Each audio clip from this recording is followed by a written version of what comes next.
পড়ছি সুকুমার রায়ের গল্প বলা।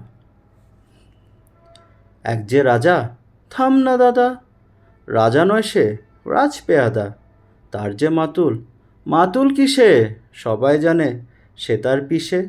তার ছিল এক ছাগল ছানা, ছাগলের কি আর গজায় ডানা। একদিন তার ছাতের পরে, ছাদ কোথা হে, টিনের ঘরে। বাগানের এক উড়ে মালি, মালি নয়তো মেহের আলি, মনের সাথে গাইছে বেহাগ, বেহাগ তো নয় বসন্ত রাগ। থ না বাপু খেঁচাখেচি, আচ্ছা বলো, চুপ করেছি। এমন সময় বিছানা ছেড়ে হঠাৎ মামা আসলো তেরে। ধরল সে তার ঝুঁটির গোড়া, কোথায় ঝুঁটি, তাক যে ভরা। হোক না টেকো, তোর তাতে কি, লক্ষ্মী ছাড়া মুখ্য ঢেকি।